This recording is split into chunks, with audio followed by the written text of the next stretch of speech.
Salut à tous et bienvenue dans cette vidéo. Aujourd'hui, nous allons analyser le comportement d'une pièce en tôle soumise à un chargement distant à l'aide d'une simulation statique. Nous commençons par créer une nouvelle étude de type statique. Premièrement, nous allons appliquer l'acier 1020 comme matériau à notre pièce. Ensuite, nous définirons un élément coque sur la pièce en spécifiant son épaisseur. Pour réaliser ces étapes, nous commençons par l'application du matériau. Nous cliquons avec le bouton droit de la souris sur la pièce, puis sélectionnons et éditer le matériau. Ensuite, nous nous rendons dans la bibliothèque de matériaux de SolidWorks où nous trouvons les différents matériaux existants. Nous choisissons l'acier, puis sélectionnons l'acier 1020 avant d'appliquer ce matériau à la pièce.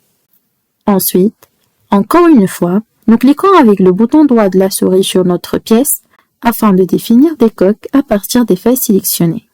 Cette opération permet de simplifier l'analyse des pièces minces, comme les tôles, en remplaçant leur volume par une surface médiane, tout en définissant leur épaisseur. Cela permet d'optimiser la précision et de réduire le temps de calcul. Nous choisissons comme type de coque épaisse. Dans la zone d'offset, nous sélectionnons les surfaces supérieures, car ce sont celles que nous allons utiliser pour éviter toute erreur potentielle. Ensuite, nous sélectionnons ces surfaces supérieures de notre tôle.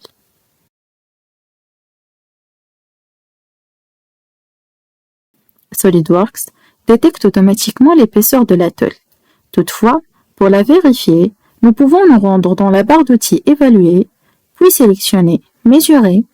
En choisissant deux surfaces parallèles, nous obtenons la distance normale entre elles, qui est d'1 mm et correspond à l'épaisseur de notre tôle. Enfin, nous validons cette configuration. Passons maintenant à l'application des conditions limites de notre pièce. La zone A correspond à une géométrie fixe, tandis que la zone B est soumise à une charge distante de 30 newtons.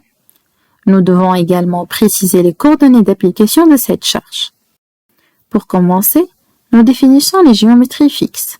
Nous cliquons avec le bouton droit de la souris sur Déplacement imposé, puis sélectionnons Géométrie fixe.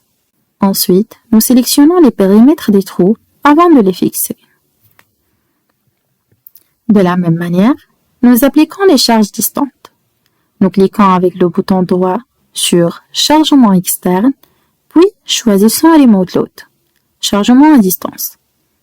Nous sélectionnons la surface d'application, puis définissons l'emplacement de la charge en renseignant ses coordonnées selon les axes X, Y et Z. Enfin, nous appliquons une charge de 30 newtons dans la direction Y, en veillant à la vérifier l'unité de la charge avant de valider les paramètres.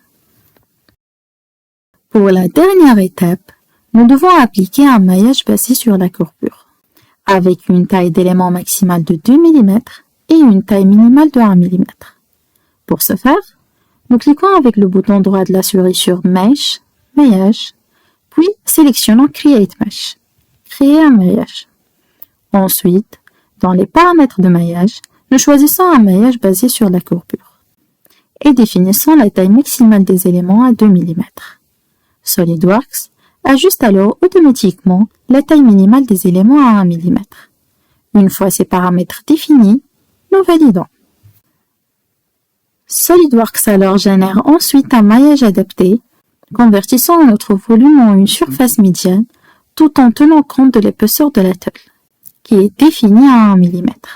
Comme mentionné précédemment, cette méthode permet d'optimiser la précision tout en réduisant le temps de calcul.